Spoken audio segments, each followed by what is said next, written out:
राजनांदगांव जिला पंचायत के सदस्य विप्लव साहू ने कांग्रेस प्रवेश कर लिया है।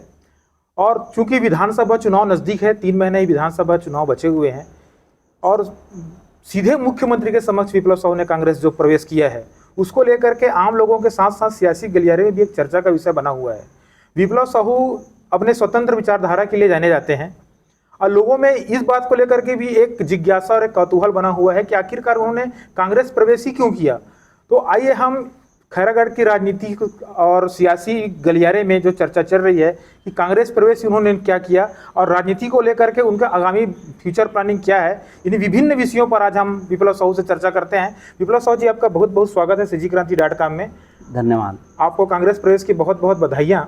Thank you. हम चाहते हैं कि कांग्रेस प्रवेश की क्या आपके क्या राजनीतिक कार्यक्रम है, किस सोच करके आप कांग्रेस प्रवेश किए? देखिए, कांग्रेस प्रवेश में तो मेरा जो है मोटो यही रहा है कि प्रदेश सरकार की जो शिक्षा नीति है और शिक्षा जो प्रणाली है उसने मुझे सबसे ज़्यादा प्रभावित किया। और दूसरे, चूँकि मैं भी किसान परिवार से हूँ, खेती किसानी मैंने करी है, तो किसानों के लिए उन्होंने जो सर्वाधिक नीतियाँ और जो बनाई वो चीज़ मुझे, और दूसरा मेरी जो पर्सनल विचारधारा है, मेरी एक खुद की एक कार्यशैली रही है, विचारधारा रही है, वो कांग्रेस को मैं बहुत नज़दीक पाता हूँ। इस कारण मैंने कांग्रेस प्रवेश किया।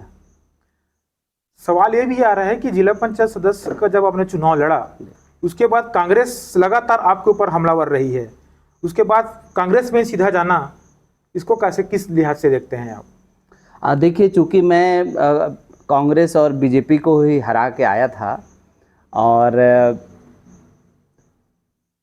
जिला पंचायत के अध्यक्ष उपाध्यक्ष के चुनाव में बहुत सारी चीज़ें घटी है ना, तो उसके बाद कांग्रेस पार्टी मुझ पर हमलावर नहीं रही। उसके कुछ लोग अपनी निजी महत्वाकांक्षा या मुझे परेशान करने के हिसाब से वो लगे रहे, और इसलिए मैंने उन लोगों को हमेशा मैंने एक तरह से उनके बारे में कोई चर्चा नहीं की। और मुझे मेरे पास ऐसा हमेशा रहा कि जो कोई अच्छा काम करता है उसकी मैं हमेशा प्रशंसा करता हूँ। और श्री भूपेश बघेल जी हमेशा अच्छा काम करते रहे हैं छत्तीसगढ़ स्तर पर, तो मैंने हमेशा एप्रिसिएशन किया है, चाहे वो गोधन न्याय योजना की बात हो या गोठान को जो उन्नति की बात हो। अब देखिए, गोठान की ही बात करें तो जो जलवायु बदलाव है और जो कीटनाशक का इतना प्रभाव है, हमारी धरती माता जो बंजर हो रही है, ये जो वाला कॉन्सेप्ट जो है, ऐसा नहीं कि सिर्फ भारत के लिए ठीक है, विश्व के लिए ठीक है।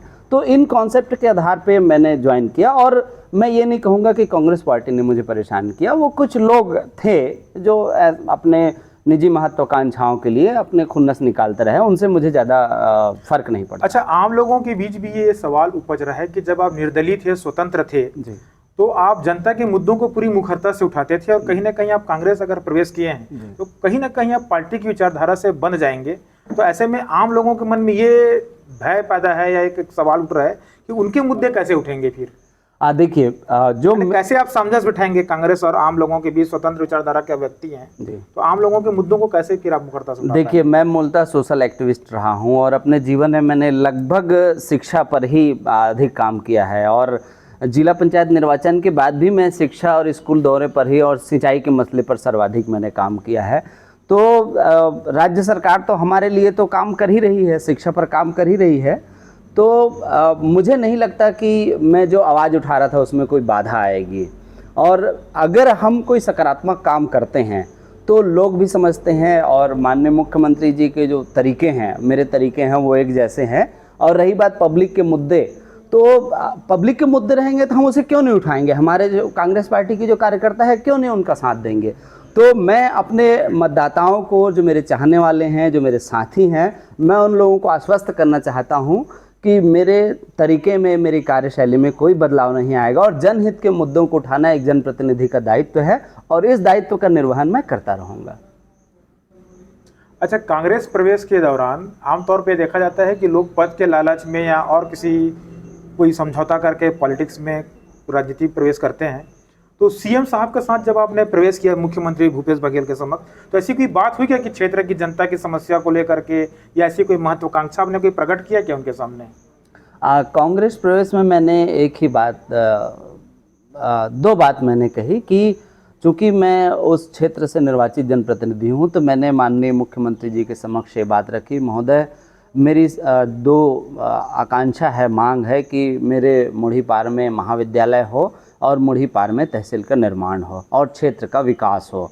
जो हमारा जो डोंगरगढ़ विधानसभा क्षेत्र आता है और खैरागढ़ का जो क्षेत्र आता है वो छत्तीसगढ़ के सर्वाधिक 10 सूखे क्षेत्र में आता है। तो मैं माननीय मुख्यमंत्री जी से इन चीज़ों की मैं आशा करता हूँ। अच्छा, बात ये भी आती है कि आप बहुजन समाज पार्टी के जिला अध्यक्ष रहे हैं और उसके बाद बीते उप विधानसभा चुनाव में भी आपने विधानसभा चुनाव लड़ा है, तो ऐसी कोई और महत्वाकांक्षा है कि कांग्रेस में जाके आपको कोई विधानसभा चुनाव लड़ना है या ऐसा कुछ काम करना है? नहीं, इस विषय पे मेरे को साथी चर्चा भी कर रहे थे, लेकिन मैंने मुख्यमंत्री के जी के सामने ऐसी कोई शर्त हमने रखी नहीं है और न ही मेरी कोई ऐसी महत्वाकांक्षा है। तो इन चीज़ों के लिए जो चर्चाएं चल रही है वो गैर जरूरी चर्चा है। अच्छा, एक चीज़ और अपन बात करें कि आप सीधे सीधे अभी तक आप सोशल एक्टिविस्ट थे और आप अब राजनीति में सीधे तौर पर प्रवेश कर चुके हैं, तो राजनीति में गुटबाजी से लेकर के मुद्दों को उठाने को लेकर के और इसके साथ साथ जो आम लोगों की जो बातें हैं उसको लेकर के किस तरह से आप काम करेंगे, क्या है आपकी प्लानिंग? देखिए, क्योंकि आप लगातार शिक्षा के क्षेत्र से जुड़े हुए हैं और शिक्षा के क्षेत्र में लगातार आप काम करते रहे हैं, तो ऐसी कोई महत्वाकांक्षा जिसको जमीनी स्तर पर आपको उठाने की आवश्यकता हो या जिसको आप मुख्यमंत्री के समक्ष आप पेश करें?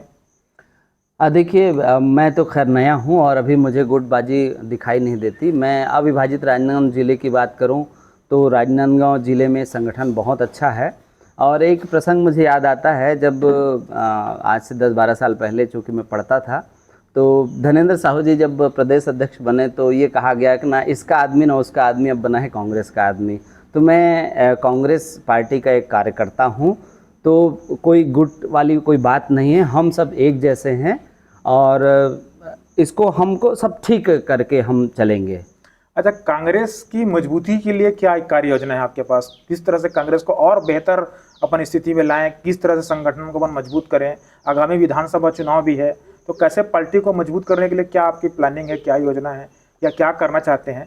दूसरा सवाल मेरा ये भी था कि खैरागढ़ में किस तरह के मुद्दों को लेकर के आप सामने आएंगे, क्योंकि लगातार आप शिक्षा को लेकर के आप एक्टिव रहे हैं, लोगों की सड़क, नाली, बिजली, बहुत सारी समस्याएं अभी भी व्याप्त हैं। देखिए, राज्य सरकार की बहुत सारी योजनाएं हैं और पूरे भारत में वो एकदम अभिनव है, मतलब एकदम नया है। दूसरे राज्य इससे प्रेरणा ले रहे हैं। दिल्ली के स्तर भी हमारे जो मुख्यमंत्री ने छत्तीसगढ़ लेवल पे, मतलब छत्तीसगढ़ को कई पुरस्कार मिले हैं स्वच्छता के मसले पर, स्वास्थ्य के मसले पर और कई मसलों पर मिले हैं।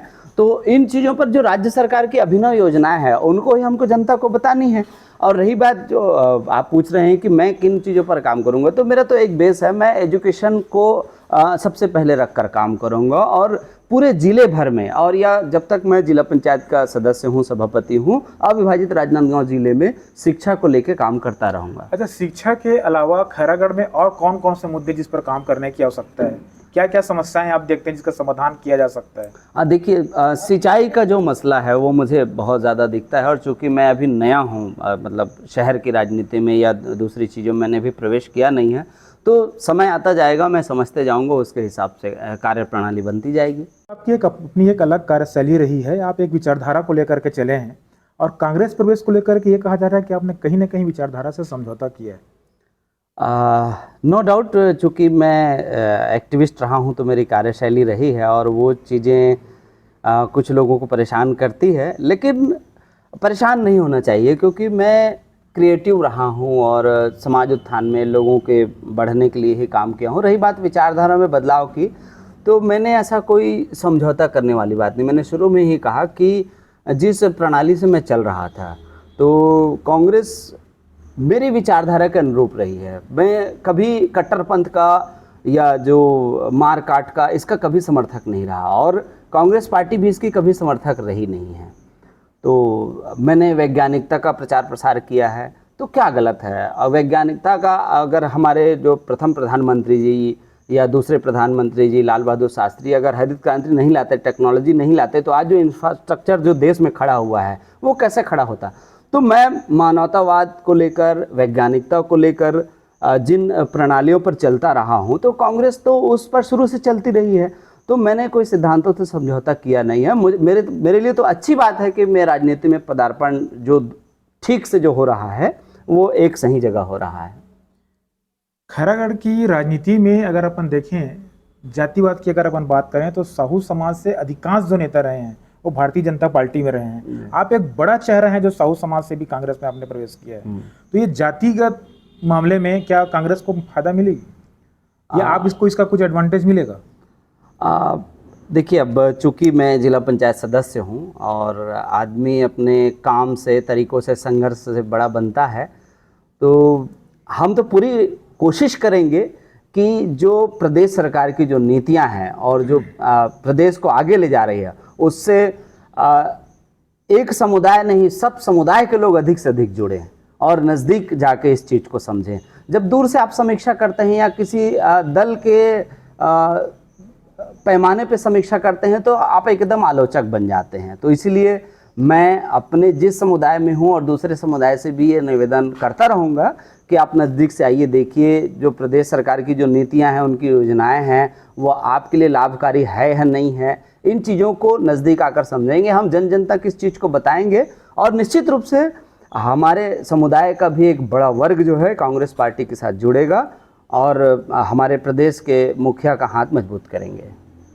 चलिए, हम आप दर्शकों को बता दें कि विप्लव साहू जी जो रहे हैं शिक्षा के क्षेत्र में बड़े एक्टिविस्ट रहे हैं। वो साहू समाज से भी वो बिलोंग करते हैं और इसके साथ साथ लगातार वो विभिन्न वर्गों के लिए उन्होंने काम किया है, खासकर ओबीसी, दलित और अन्य वर्गों के लिए करके वो एक काफ़ी सकारात्मक उन्होंने कार्य किया। और इसके साथ ही वो लगातार स्कूल, कॉलेज, खासकर शिक्षा को लेकर को बेहतर काम कर रहे हैं।